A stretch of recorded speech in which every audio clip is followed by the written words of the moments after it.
बच्चों उम्मीद करते हैं आप अच्छे होंगे और आपकी पढ़ाई अच्छी चल रही होगी।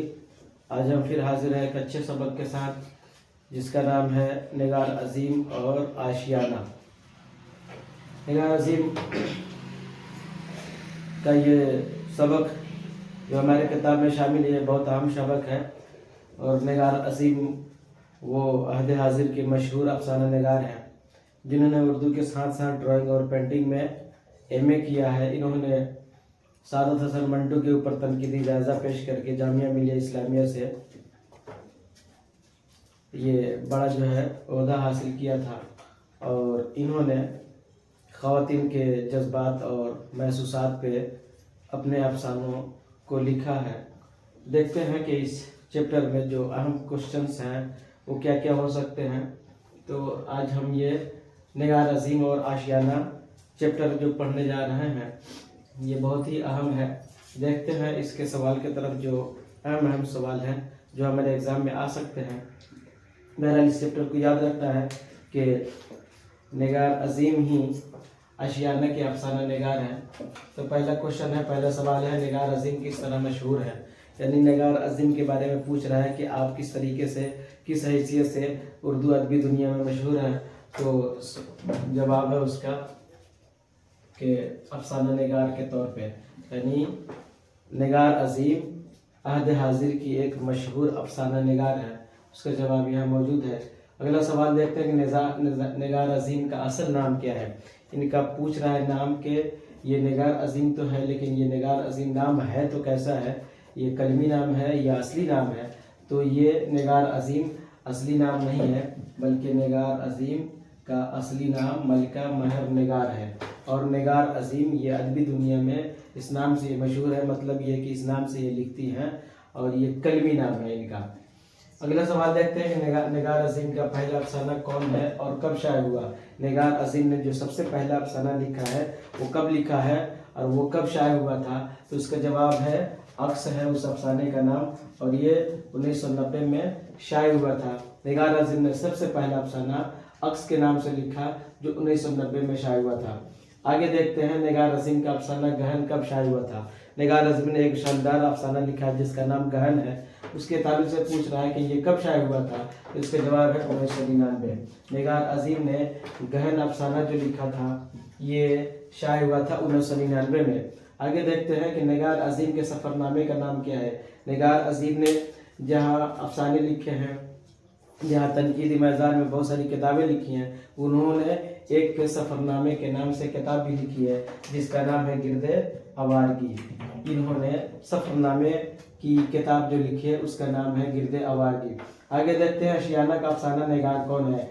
हमने जो ये अफसाना पढ़ा है ये अफसाना का जो है असल जो है अफसाना निगार कौन है। तो इसका असल अफसाना निगार ये निगार अजीम है।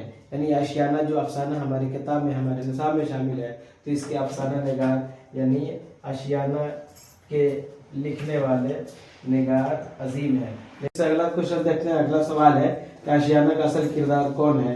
तो बरकत अली सिद्दीकी है। यानी आशियाना में जो मेन किरदार है उसके मेन जो है किरदार है जिसके पीछे पूरी कहानी घूमती है तो उसके असल किरदार मरकज़ी किरदार बरकत अली सिद्दीकी है। बरकत अली सिद्दीकी के बच्चों का नाम क्या है। यानी जो आशियाना के असल किरदार है बरकत अली सिद्दीकी, उनके बच्चों के ताल्लुक से पूछ रहा है कि उनके बच्चों का नाम क्या था। तो उनके बच्चों का नाम था सिराज और रुकैया। यानी बरकत अली सिद्दीकी के दो बच्चे थे जिसका नाम सिराज है और उसकी बहन का नाम रुकैया है। तो बरकत अली सिद्दीकी को दो बच्चे थे सिराज और रुकैया। आगे देखते हैं सिराज की मुलाजमत कहाँ थी।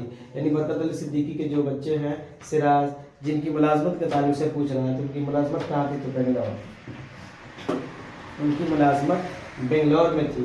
सिराज की मुलाजमत सिराज की नौकरी ये बेंगलौर में थी जो कि बेंगलौर में 7वीं मंजिल पर रहते हैं और वही मुलाजमत करते हैं। तो इनका जो है जवाब है इस सवाल का कि उनकी मुलाजमत बेंगलौर में थी। आगे देखते हैं कि ज़रीना, इरफाना, अदनान, फरहान किस अफसाना का किरदार है। यानी हमने इस जो है आशियाना कहानी में पढ़ा है कि ज़रीना, इरफाना, अदनान, फरहान किस अफसाना का किरदार है। तो इसका जवाब आशियाना है। यानी आशियाना के ये सब जो है किरदार है। आपने पढ़ा है कि ज़रीना ये बरकत अली सिद्दीकी की बीवी है जो सिराज की माँ है اور یہ عدنان اور فرحان سراج کے بیٹے ہیں جو برکت علی صدیقی اور زرینہ کے پوتے ہیں۔ تو یہ جو ہے سارے کردار آشیانہ کے کردار ہیں، یعنی آشیانہ میں یہ سارے نام آئے ہوئے ہیں۔ اگلا سوال دیکھتے ہیں کہ آشیانہ کس طرح کا افسانہ ہے، یعنی ہم نے یہ جو پڑھا کہ آشیانہ یہ افسانہ ہے تو یہ کس طریقے کا افسانہ ہے، تو اس کا جواب ہے نفسیاتی، یعنی جو ہے آشیانہ جو یہ افسانہ ہے یہ نفسیاتی افسانہ ہے۔ آگے دیکھتے ہیں کہ برکت علی صدیقی کے جو یہ بیٹے ہیں سراج اور ان کی جو بیوی ہے عرفانہ، ان کے درمیان کیا رشتہ ہے، تو اس کا جواب ہے شوہر اور بیوی۔ کہ سراج اور عرفانہ کے درمیان کیا رشتہ ہے، یعنی سراج برکت علی صدیقی کے بیٹے ہیں اور یہ عرفانہ جو اس کی بیوی ہے سراج کی، تو اس کے درمیان کیا رشتہ ہے، تو اس کا جواب ہے شوہر اور بیوی، یعنی عرفانہ اور سراج یہ دونوں میاں بیوی ہیں، شوہر بیوی ہے۔ آخری کوشچن ہے کہ برکت علی صدیقی اور زرینہ کے درمیان کیا رشتہ تھا، تو برکت علی صدیقی اور زرینہ کے درمیان کیا رشتہ تھا، بالکل آسان جواب ہے کہ یہ بھی جو ہے دونوں میاں بیوی ہیں، یعنی شوہر اور بیوی کا ان دونوں کے درمیان رشتہ ہے۔ بچوں یہ شاندار ویڈیو، یہ شاندار سبق آپ کے لیے بہت ہی یوزفل ہونے والا ہے۔ گزارش کروں گا کہ آپ اس جو ہے ویڈیو کو لائک کریں، شیئر کریں اور اسے اپنے دوست و احباب میں جو ہے بھیجیں، دوست و احباب کو بھی بھیجیں۔ اور اگر آپ کو یہ چینل اچھا لگے اور یہ ویڈیو، یہ سبق اچھی لگے تو آپ جو ہے ضرور اس چینل کو سبسکرائب کریں، اس چینل سے جڑے رہیں اور اپنے دوست و احباب کو جوڑیں۔ انشاءاللہ پھر جو ہے اگلے ایک بہتر سبق کے ساتھ آپ کے ساتھ ملیں گے، تب تک کے لیے خدا حافظ۔